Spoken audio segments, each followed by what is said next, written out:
Why actors in ancient Rome were equated with prostitutes. Nero had a lover who was an actress. Julius Caesar threw mime battles. Still, actors were considered prostitutes. They weren't even citizens. How come? Ancient Romans had no days off. Festivals were a rare opportunity to relax. The theater was an essential part of their lives, but the majority of Romans despised actors. Tiberius urged high society to avoid them. Julian the Apostate forbade the priests to attend the theater. The first plays appeared in the 4th century BC in the city of Attila. Livy mentioned a religious festival in 346 BC. People asked the gods to keep away the plague. They also staged plays, but acting itself was not an act of worship. Comedians often improvised. They used mimicry and costumes. They imitated everyone, from politicians to rural travelers. They could play a disguised prostitute who pretended to be a lady. They also acted as slaves that outsmarted their masters. Plautus and Terence wrote more than 25 plays. They were the fathers of theatrical comedy. It later became a political tool. One comedian said, "I'm not a Roman." And then he asked, "So spare the swallow, which the gods allow to nest safely in all your houses." He managed to survive it, but not everyone was so lucky. Actors were often beaten or killed. In the early Roman Republic, women didn't work as actresses, but that changed over time. Emperor Nero didn't mind actors. The aristocracy hated him. The Roman Senate even declared him a public enemy. They say you shouldn't play the fool. As if life itself isn't already a cosmic joke. Everyone's busy pretending to be serious, pretending to have a plan, pretending to know what they are doing. But the fool dropped that act ages ago. The fool's not stupid. He just stopped pretending the performance was real. That's why throughout history, the fool's been the most dangerous man in the room. The one who laughs when others kneel. In Rome, they hated performers. Hated them with real, self-righteous disgust. To be an actor was to be a liar by trade, a manipulator, a vessel of someone else's emotions. The Romans saw actors as degenerates, spiritually unclean. They couldn't serve in the army. They couldn't hold political office. They weren't even allowed to marry into respectable families. The irony, of course, was that these same Romans packed arenas and theatres, cheering their favourite. A society hooked on performance, but ashamed of the people who provided it. That's humanity's first hypocrisy. We want the illusion, but we hate the illusionist. Even then, the fool knew how to weaponize that tension. He understood that contempt is camouflage. Let them look down on you. It means they are not looking through you. It's comic buffoons, and the satirical poets were the proto-fools. They said the unsayable in jest, wrapped critique in laughter, mocked generals without naming them. They hid rebellion in performance. They understood something the senators didn't. The crowd always suspects the performer is a liar, which makes him the only one free to tell the truth.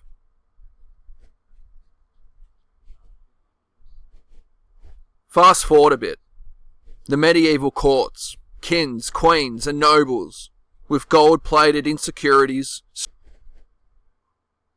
surrounding themselves with flatterers. And then, the fool. The fool's whole survival depended on his timing. He could insult the king and live, but only if he made it funny. That's the original version of social commentary. Every modern comedian, meme page, or content creator is just an echo of that archetype. Trying to tell a dangerous truth in a tone that won't get them executed or deplatformed. The jester didn't wear a crown, but he owned the only mirror that showed the kin's true face. Now Machiavelli logic says this: if truth is dangerous, disguise it as nonsense. If power hates reality, deliver it with rhythm. The fool doesn't fight the system. He plays it so well that the system doesn't realize it's being mocked. That's the difference between rebellion and sophistication. The rebel charges the gate and gets shot. The fool entertains the guard and walks right through. We live in a digital court now. The kins are algorithms, and the crowd is millions of microphones. Influence is currency.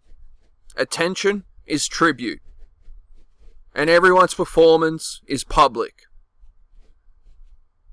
But the fool still thrives. He just swapped the bell hat for irony and edits. You can see it all over social media. A creator mocks dating, or politics, or self-help, and it's funny. But deep down, it's tragic. Because they are saying what everyone feels but can't admit. That's the fool's ancient duty in its newest form. To break the cultural silence under the guise of entertainment. And that's where everyone misunderstands the fool. They think he's lost, unserious, reckless, a man without structure. No, the fool is structure disguised as chaos. He knows the consistency in a stupid world is stupidity. The walking contradiction isn't confused. He's adaptive.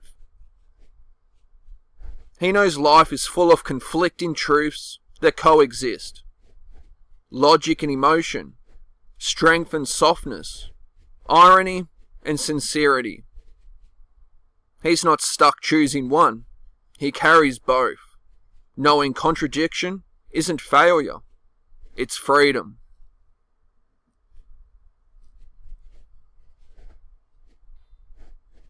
I talk about the people who refuse to shrink into one definition just to make others comfortable. That's the Machiavelli way. You can be romantic and ruthless, idealistic and strategic. You can love the world and still laugh at it. That's what the fool figured out long before philosophers ruined it with 10-volume essays. He saw that philosophy without play becomes tyranny, and play without thought becomes stupidity. So he danced between both.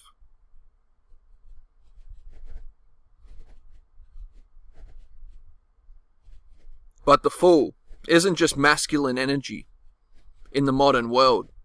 You see the fool's lineage in women too, especially those who learn to make performance their armor. Roman actresses were considered scandalous. Medieval female jesters, even scandalous by default. Today, that's evolved into women who turn social critique into satire. The dumb blonde jokes, the ironic TikTok trends, the self-aware influencer outsmarting the audience by pretending not to notice their gaze. All of that is ancient foolcraft repackaged for the algorithm. When a woman says, "I'm just silly," while deconstructing gender performance in one breath, that's comedy with razor blades on its edges.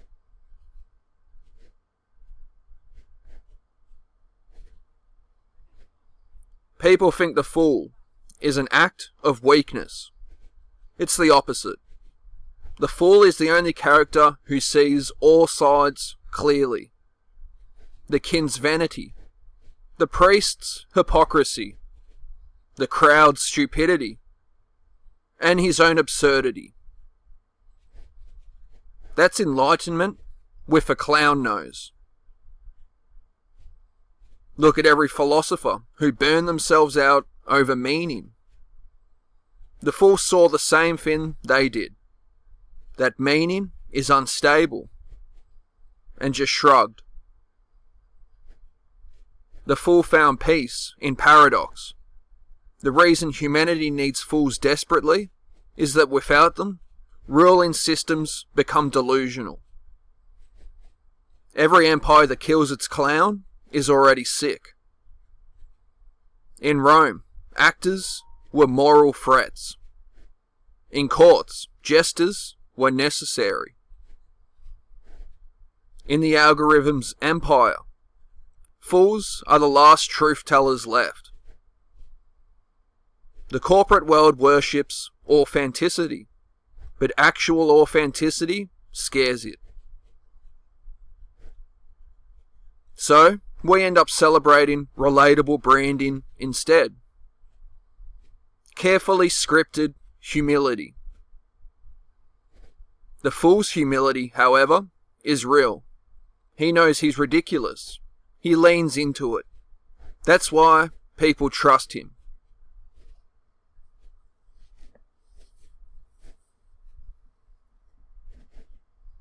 And honestly, that's why so many serious thinkers secretly despise creators like him.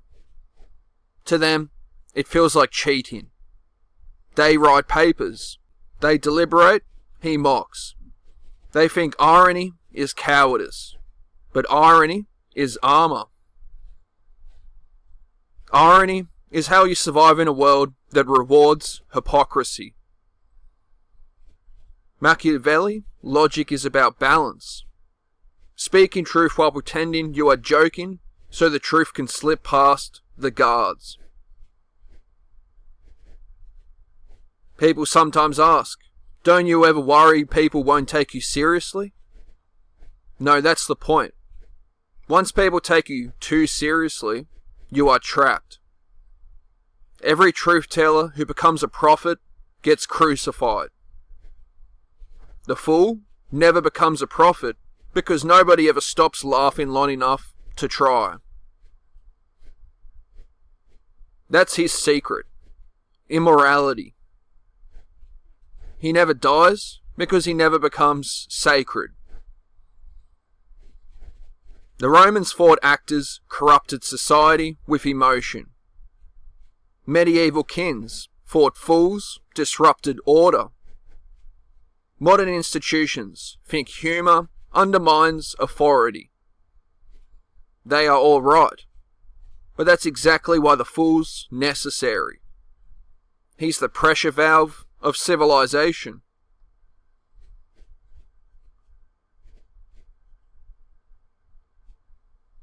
Without laughter, truth festers into ideology.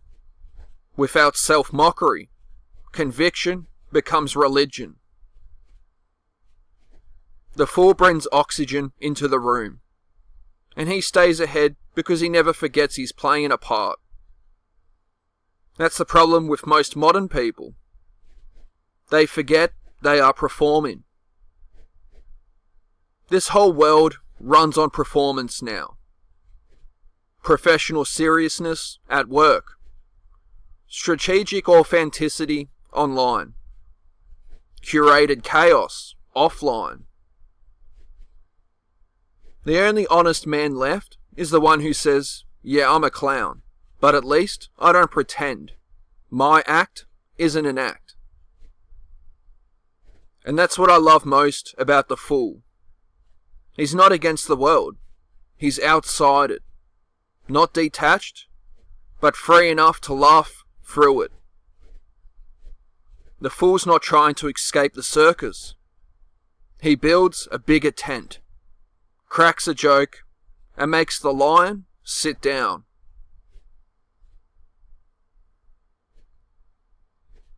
Maybe that's the real wisdom of Machiavelli. The world will always crucify prophets and exile philosophers, but it will always invite the fool back, first to entertain, then to rescue them from their own seriousness. Because in every age, Rome, the court, the algorithm, the empire collapses right after it stops laughing. So let's laugh while it's still allowed.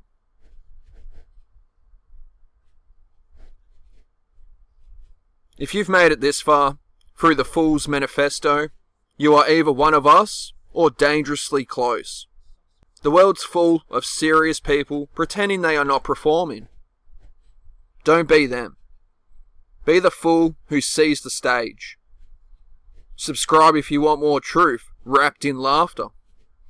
Because the algorithm won't spoon feed you jesters. Hit the bell so you never miss when the next court clown drops a mirror on the madness. Like if you are ready to laugh at the empire with me. And comment below. When did you first play the fool and win? Stay dangerous, stay foolish. We'll dismantle the next illusion together.